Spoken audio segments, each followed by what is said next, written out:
Welcome to Changing the Channel with Joe Garner, a show about shifting our individual and collective beliefs on what is possible for the future of humanity.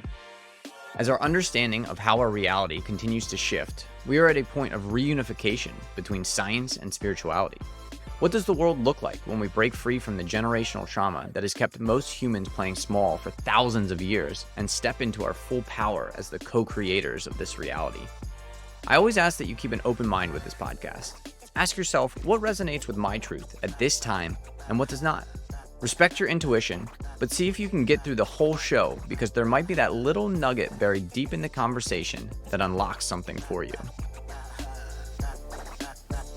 Welcome back to Changing the Channel. I am joined today by Amanda and Shaan. They are both members of Dream DAO.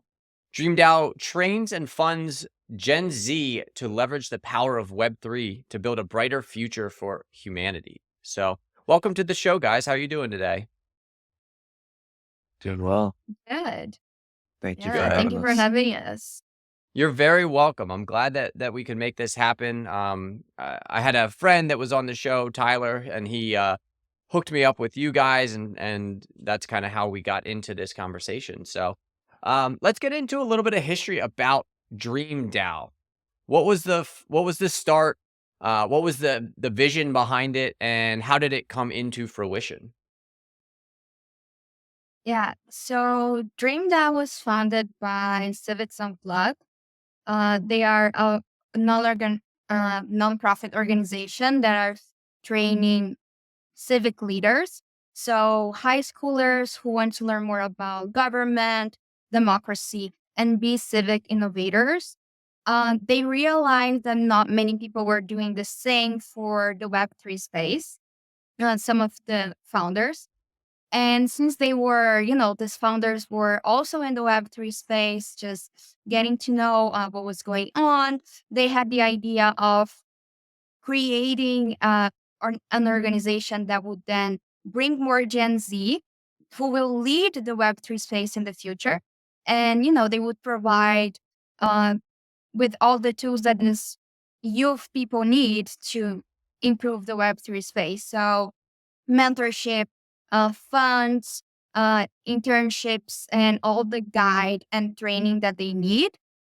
With that, they also launched the Skywalker Z NFTs, who are this representation. The Skywalker Z is this representation of these Gen Z leaders, like all this hard training that they get through, like astronauts, and how we have like this moonshot mentality of trying to use tech and be innovative when it comes to solving problems that are now affecting our world. And that's how the DAO came up, with this community between Gen Z leaders and also the champions who are established leaders, from other generations who are coming and joining this builders so they can have this intergenerational relationship and just do greater things when it comes to tech, this emerging technology that is blockchain, NFTs, tokenization, and crypto. So we can use all of this to, create some sort of impact instead of just helping to degenerate the earth. So we want to regenerate. And we have this solar punk mentality in which we believe that we can have nature and social impact and technology all working together. So we have, this health ecosystem that we are all living together. And Dream DAO is being a key organization into turning this into a reality by training this, the future leaders who will be keep building this ecosystem in the future. Beautiful. And is the idea that they become the stewards of this system, again, trying to make sure that it stays as decentralized as possible, that it doesn't, isn't harshly regulated because people just don't understand what it is?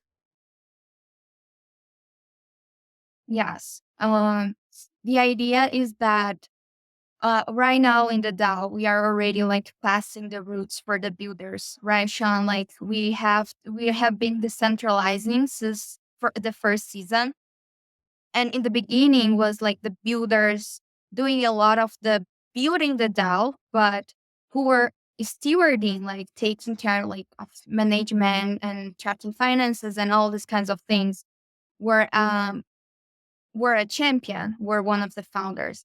And right now we have split this into like the builders being leaders and being co-stewards together with the champions, but more leading the DAO and then being guided by the champions so they can, they can do this in a bigger space, in a bigger ecosystem in the future, right? So when they leave the DAO, they just can, do this, like lead a bigger organization or build their own project and all this sort of things. Beautiful. Yeah, it's this type of thing where Dream DAO was really leveraging communal permanence, in the sense of like whether it be a DAO or just a regular organization, how to ensure that 10 years, 30 years, even maybe 50 to 100 years down the future, that the organization would still be operating in kind of a sustainable way. And it's oftentimes the assumption is made that especially in Web3 with DAOs, that all the information is kind of like readily available. So everyone should know what to do. But when it comes to newer generations and getting into the kind of space, there's a lot of uncertainties and things that are unknown. And, just to have there be a process of decentralization doesn't mean things will be effective when decentralized, because those actors are all well educated in the same way, right? So really combining the learning education journey along with that kind of path to decentralization was really something that we're still working on, and is something that I think everyone through the bull market now into the bear market has been dealing with and trying to just cultivate it as effective as possible. I want to take a minute from the show to share how you can support changing the channel. This show is my passion project, and if you feel called to support, the best place to start is by subscribing and sharing the podcast on whatever platform you're listening. You can also use the link in the show description to provide one-time or monthly support. Next would be to check out my website in the show notes, where you can become a VIP of the show and check out the many offerings I have to support people on their journey. Finally, you can engage with the Q&A and polls to have a direct say in the direction of the show. I'm forever thankful for your support. And now, back to the show, right? And this decentralization comes from the structure, right? The DAO structure, the decentralized autonomous organization. So let's get a little bit into that. Like how is a DAO structured, and what makes it decentralized versus any other type of organization? Of course, yeah. I mean, the biggest thing that I think differentiates DAOs nowadays than just regular organizations that are distributed amongst individuals is the fact that you can have a somewhat shared bank account, and from that shared bank account, those decisions that are made with the capital in that shared bank account is all done in a distributed voting system, not just like kind of word for word or person to person kind of decision making structure, and allowing that to those processes, just like how the money is used and where the money is stored and accessed collectively, like all being together, is I think the first step. I mean, that was the kind of the first iteration of how DAOs came together. It was just like large treasuries of funds and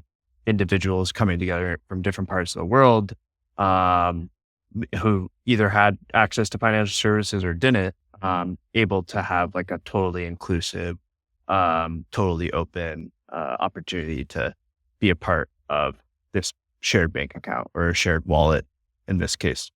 And then layered on top of that is kind of the fact that autonomy that comes within that.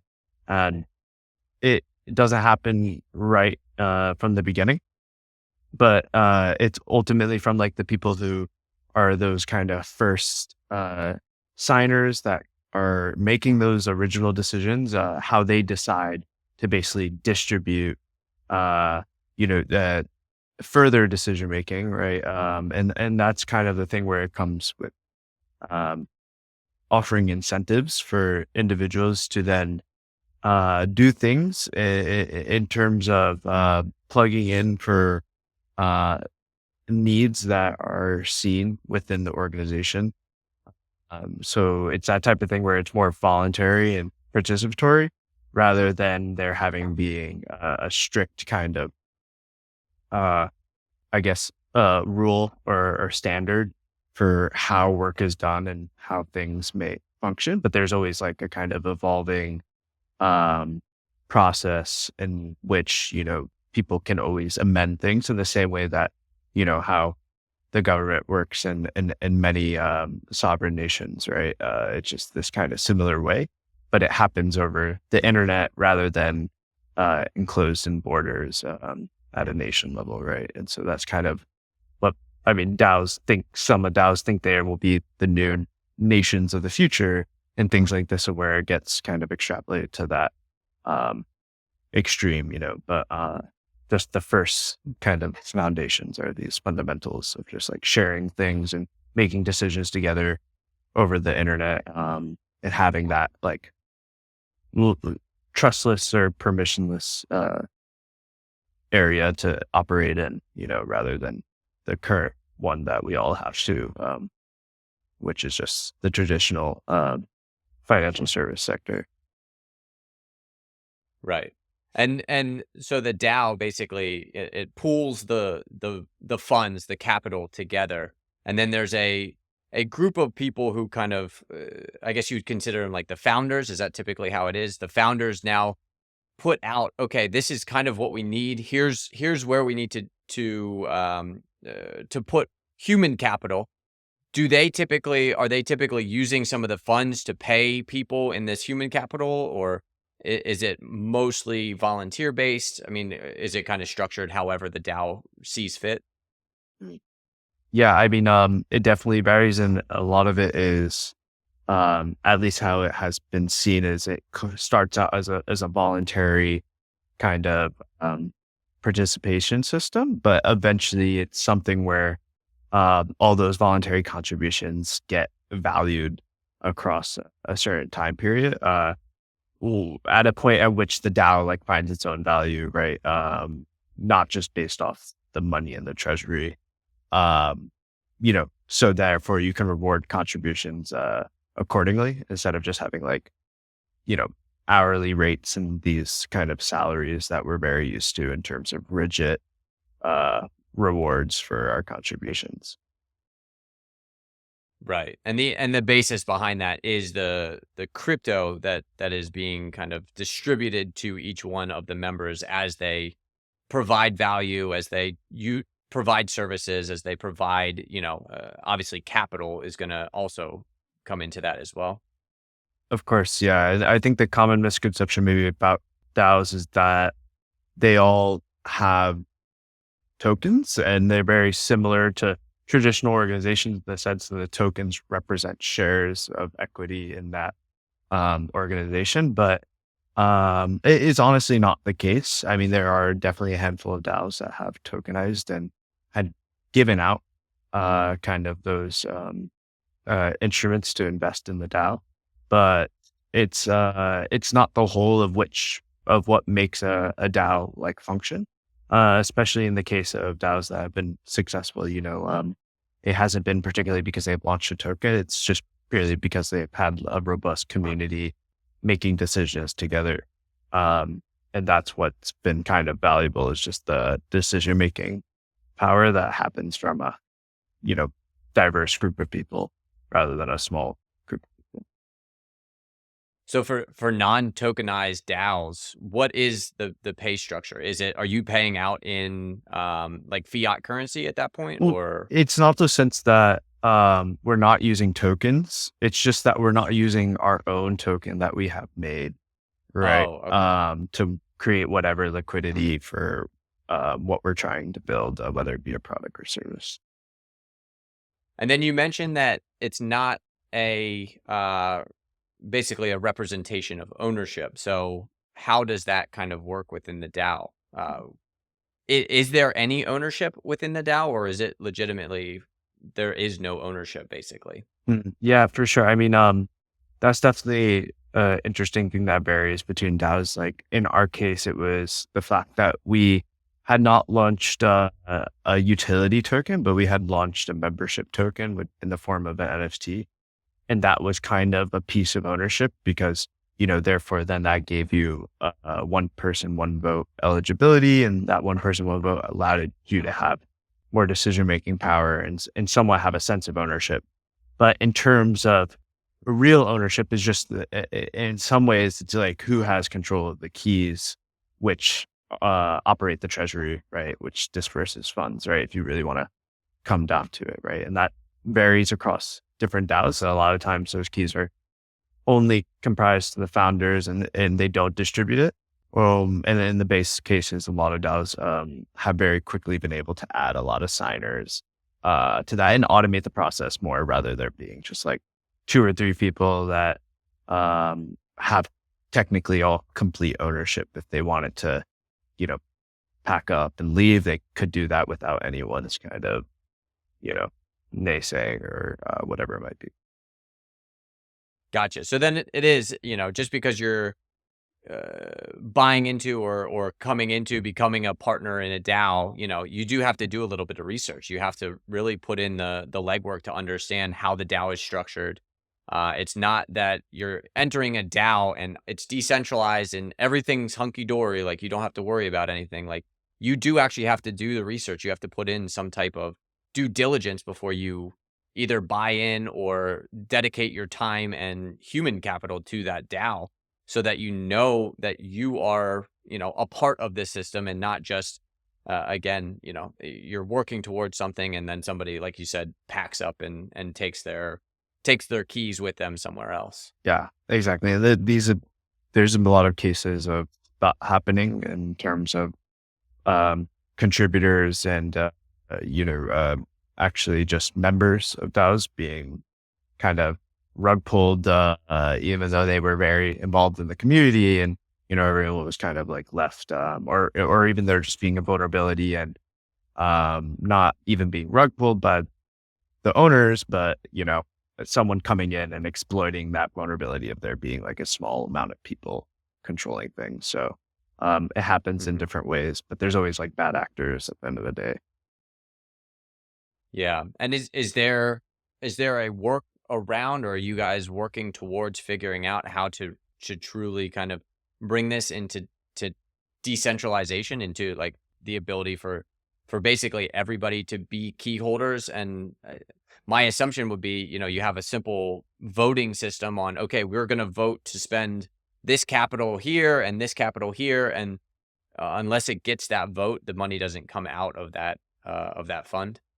Yeah, exactly. It's really relying on the one person, one vote system, having it not be the end all be all, but having it be the backbone of how we make decisions. Just that, yeah, like you're saying, kind of prevent those very, very, maybe even rare occasions where, someone could extract all the value from the treasury or something like that. Right. So, oh, go ahead, Amanda.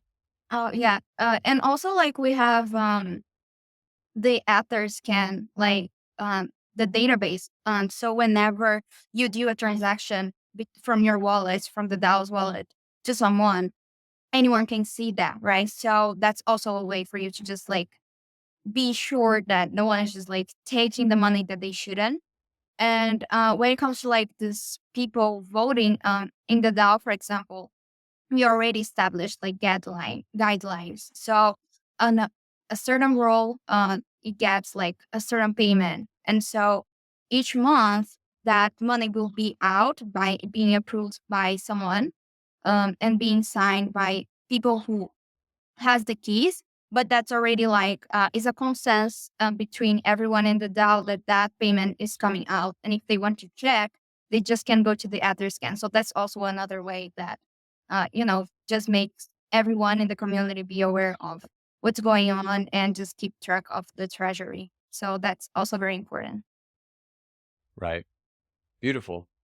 Yeah, so I think we kind of have the basic idea, our basic DAO 101 fundamentals kind of figured out. So from your guys' perspective, again, you guys are much more involved in this decentralized system and the cyberpunk idea behind the future of humanity. So, what does the future start to look like as we start to decentralize a lot of the systems that have been traditionally centralized, that have been traditionally managed by a small subset of the population, and now we're opening it up to more and more and more. What does that society, what does that start to look like?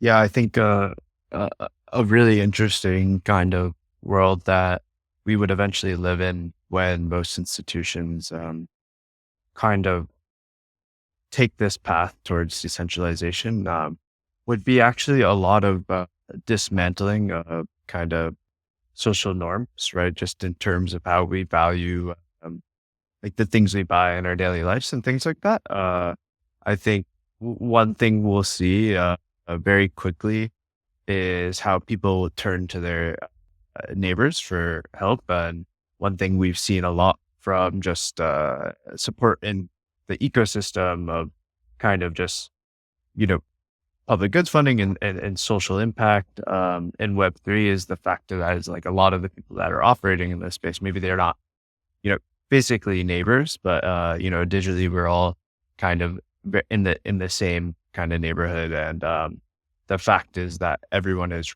really, really, really compelled to fund each other's shared needs because it's very easy. And when you have organizations like the IMF or the World Bank or even the UN, like, it's this kind of sense of that is the mission, that is what is said is being done. But a lot of times when it comes to the accountability and transparency of what these international institutions or national institutions are doing, it's not actually usually the case. And maybe it goes for reasons. There's alternative motives and misaligned incentives, but also just the fact that like there's lack of accountability and lack of like a seamless transfer of value, right? And so when you have maybe those two things of like how Amanda was talking, you can always go to the Etherscan and see what is happening in real time, and then also kind of the ability to not only see it, but then be more compelled to like participate in those flows of information, whether it be just capital or actually like collaborations.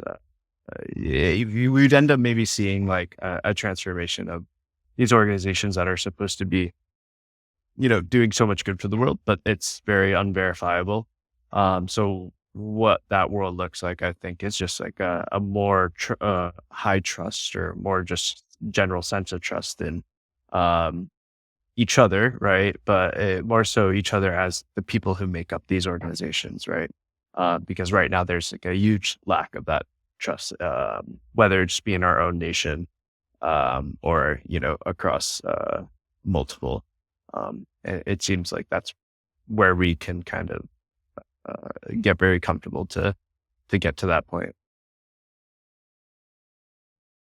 Yeah, I would say that there's definitely an eroding of trust in almost every large scale governmental program at the national level of government. We haven't seen huge approval ratings for any leader at least in the US in quite some time. And it really just swings from whatever party's in power, the other party is basically just fully distrusting of that person in office, which makes everything very difficult. And then, you've got all the actors that are in that organization, that stay in that organization, that are unelected officials. That's where the true, I think, mistrust is starting to stem from, because we're seeing that they're either it's misaligned, their incentives are completely misaligned, and the incentive is to benefit those that have the most money, and that's the alignment that they've chosen. Or it's just that it's gotten too big of a problem for such a small subset of the population to really figure out. Again, they're fully removed from the day-to-day that most humans, I mean, anybody that's at that level,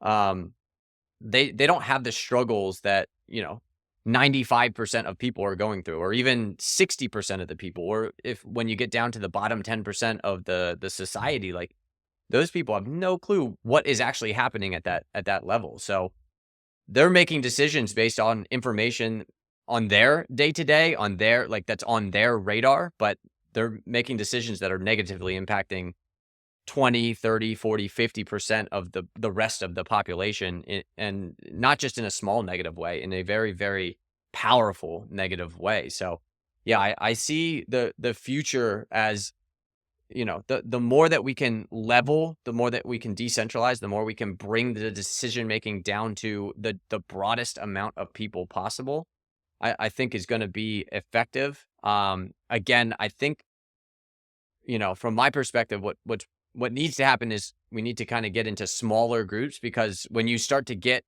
into like the UN or the WEF, who's trying to make decisions for 8 billion people on the planet, or, in Europe, the UN's trying to make decisions for, just under 700 billion or 700 million people. Like, it's very difficult to make those decisions that are going to have any positive effect on anybody. So, do you see the future of DAOs as being, a bunch of different DAOs, and you kind of plug into one or two or three, and those are your DAOs that you're a part of, and you basically get to be a part of that situation, almost like a country, but again, without, the idea of these borders. It's like, a borderless society type deal, where you're a part of a DAO, but you're not necessarily living in that same location as everybody else. Yeah, like, this remote societies together. Yeah, I mean, most of those are like these online communities, and they are doing, they have like this common goal, and they are acting at their best so they can, reach that common goal that they have. Um, so I really see like people just joining these different DAOs organizations so they can build impact together, or just do something together. Um, uh, Complementing to what you were talking before, I always say to my mom, like, you can always, I don't know, donate to an NGO who are working in, education and technology for Gen Z. But when you have a DAO, you can just like donate, and then you can jump in and do the impact yourself. So I see like these DAOs in the future, just people really getting tired of trying to have like third parties doing what is needs to be done. So they just get together and say like, okay, let's do it ourselves. And I think if we keep like building this sense of community, then, and, make people trust that, digital communities actually can work. You can actually trust someone that you have never met in real life, but you are working together and doing things, with that ocean separating you. If we can create this sense between people, and then I really think that we'll be able to have like this many DAOs across the world, and people will be joining one, two, or three, and just kind of creating like their own societies together, just, to impact wherever they want, not just a certain place or a certain thing. So yeah, I think it's possible. Yeah, and I like that it's traceable too. So you can put your money in, and you can say, "Oh, well, here's actually where my money is going to." Because yeah, I've donated to organizations before, and it's like, okay, where did my money go? Who knows? It went to some PAC, or some some kind of fundraising event that brought in, a couple, maybe $100,000, but they spent $250,000 to bring in that $100,000, and that's, something that with the DAO, I think you can definitely start to really see, okay, my money is going here, here, and here, and this is exactly where I want it to go. And you can jump in, like you said, and really start, you get that vote. You get to say, oh, I want to help this portion of people, or this portion of people, and just continue building that. And I like that you said that it brings trust for people that with an ocean that separates, because that was one of the strongest attributes of religion at one point in the world. Was if you had somebody that was in your religion, you didn't have to go out and see their background and see what they do on a day-to-day basis to trust them. You basically, it was a trust.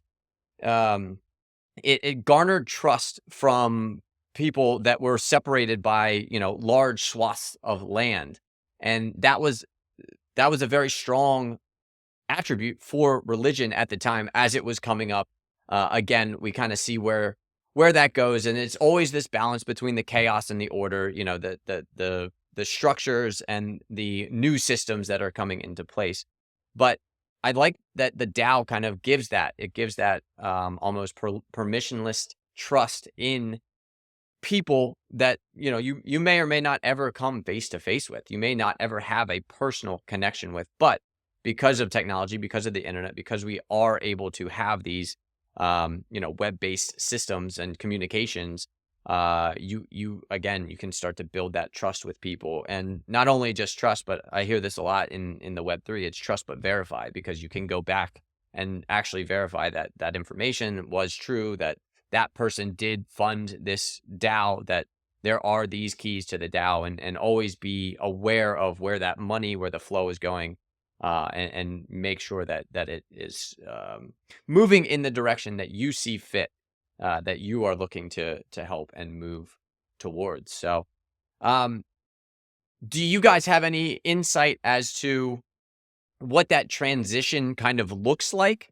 from these traditional systems into a more decentralized, into the DAOs, as it goes from people or places, organizations like the UN, like WEF, like World Bank, as it maybe starts to transition away from that? Because there is obviously an incentive for those organizations to hold on to the power, to hold on to the money that they've gathered, the decision making that they have been awarded or have gotten because of their influence.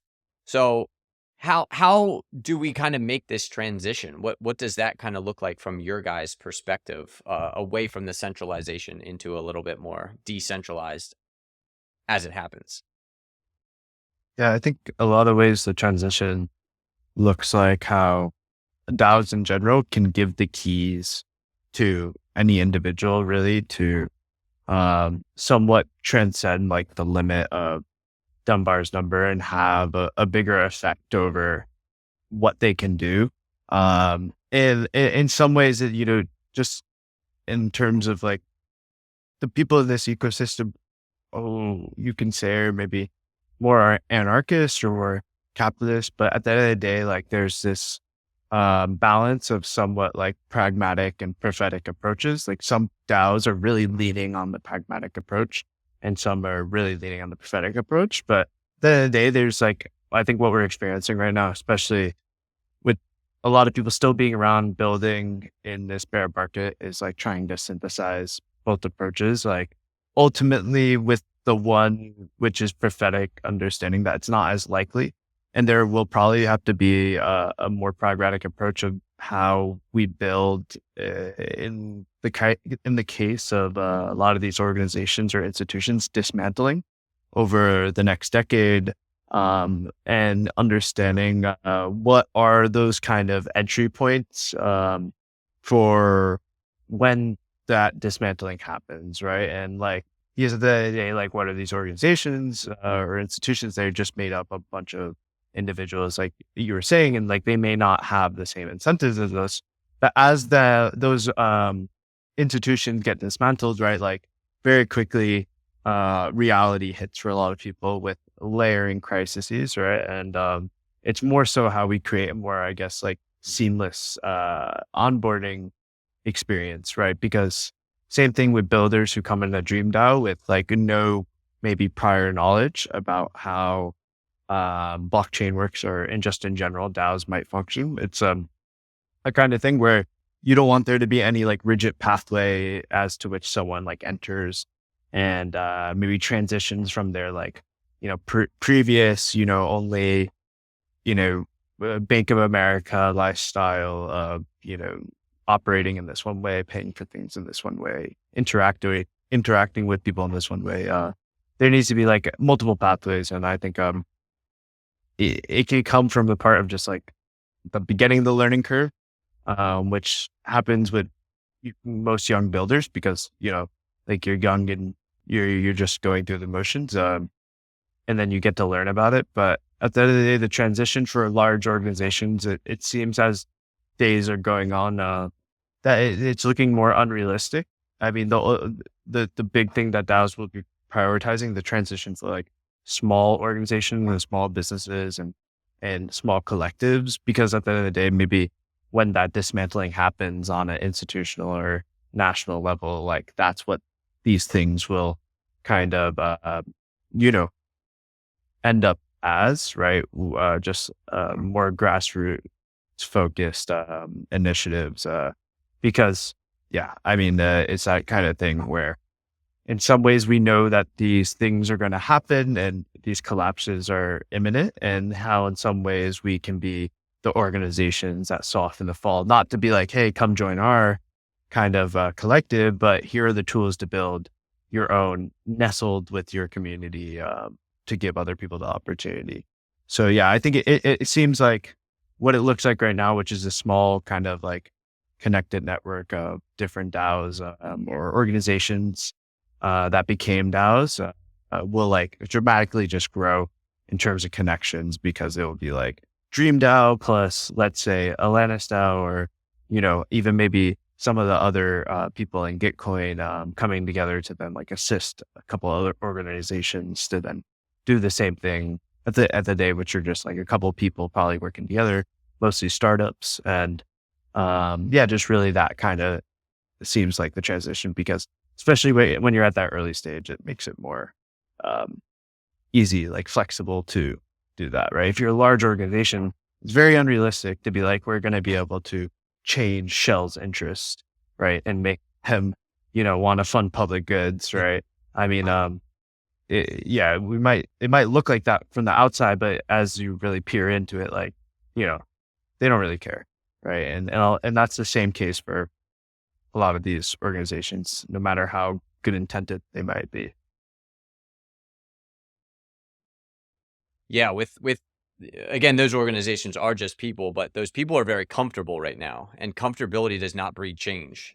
It's the antithesis of change. So, the more comfortable those people are, and they continue in their comfort, then yeah, there's no reason for them to shift to change. But like you said, as things start to dismantle, that comfortability starts to fall apart, and then you guys are have a parallel system, a system that at least isn't falling down. It's being built, it's being structured, it's being there's ingenuity, there's good energy that's pouring into it.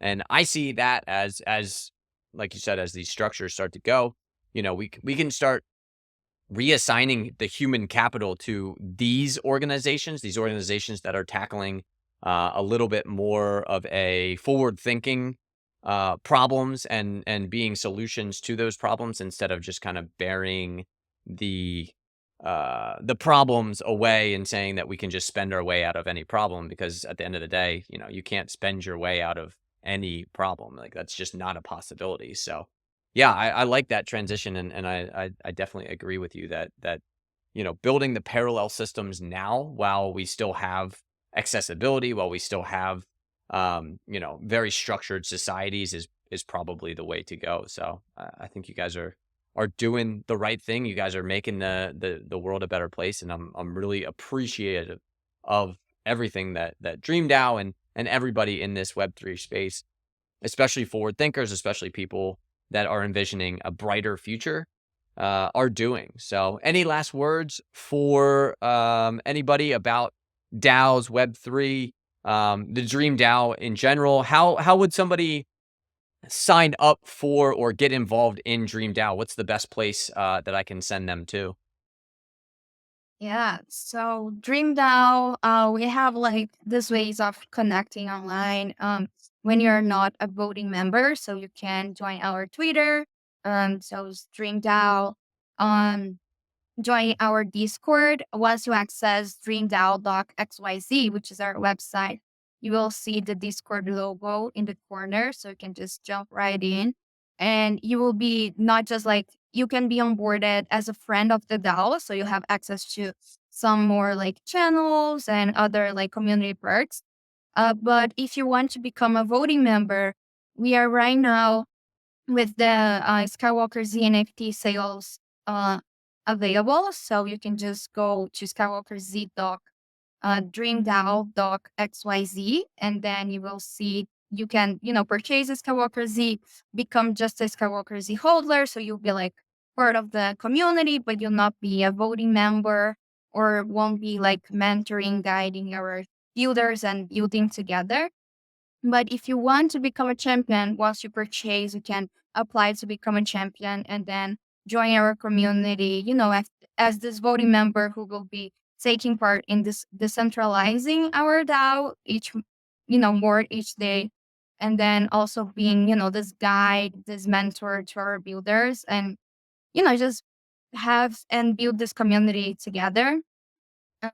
Yeah, in general, that's it. But we are also always looking for like learning together hosts. So if are like very expert on a topic and you think, our young listeners and also our champions should listen to, so you can just jump in, just hit a DM to us and then we can organize this so you can come and talk about this very important topic and just spread the knowledge.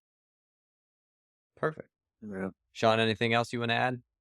Yeah. On top of that, I think one thing for the listeners to take away is that when it comes to crypto and blockchain, one thing that is like happening right now and that is necessarily happening is the fact that there's a lot of abstracting away from, just having there be a full kind of experience in crypto and that it shouldn't just be on the front end, and it actually should be more of a back end experience for people.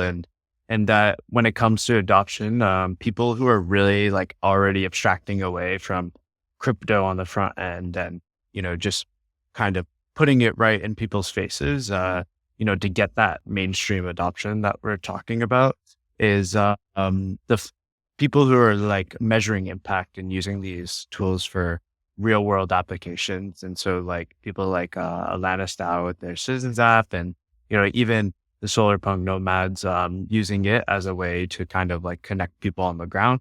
It's just like these kind of apps and tools that are being developed, but people don't even know that it's being powered by DAOs and blockchain is what is really going to like take us to the next level and have builders who come into this space have a better kind of experience without being kind of bombarded by so much kind of information on the front end, having to like learn so much to, kind of do something that you could have done without all that kind of extraction. So I think that's a really cool thing. And just get ready for different apps to come out that you won't even know are, operating on the blockchain and using a DAO to make the decisions. And if you dig a little deeper, you'll probably find out, but that's really what's going to be cool, how these things are applied like in real world applications. Yeah, it's an exciting time for humanity, and I look forward to the next couple of years. I think they're very bright. Yeah, there will be some, dismantling and some bringing down of structures and that kind of stuff, but there's already these parallel structures that are being built, that are being prepared, that are getting ready to spring into action to take over where these systems are starting to crumble, where the limitations of centralized power have been just seen, just experienced, just expressed over the last 20, 30, 40 years. So it's an exciting time for humanity. I really appreciate you guys coming on, taking the time to share what the Dream DAO is doing, the vision behind it. I'll make sure that I share any of the links on the show notes. So if you want to get involved with Dream DAO, please reach out, please get involved. Again, not just as a investor or somebody who's just looking, but take that next step, become involved in the organization, start voting, start seeing where this shift in society is moving towards, and be a part of it. So I really thank you, Amanda, Shaan, and you guys have a great rest of your day. Thanks, Jeff. Thank you. Thanks for having me. Thank you again for listening to Changing the Channel with Joe Garner. If you enjoyed the show, please follow the podcast, hit the bell to know when a new show comes out, share with a friend, and rate us on whatever platform you're tuning in from. It helps get these messages out to more people to create the collective shift in reality we are here to experience. Make sure you interact with the Q&A and poll sections of the show so I can continue to provide content you enjoy. Finally, check out my website in the show notes to become a VIP of Changing the Channel and join the shift that is happening.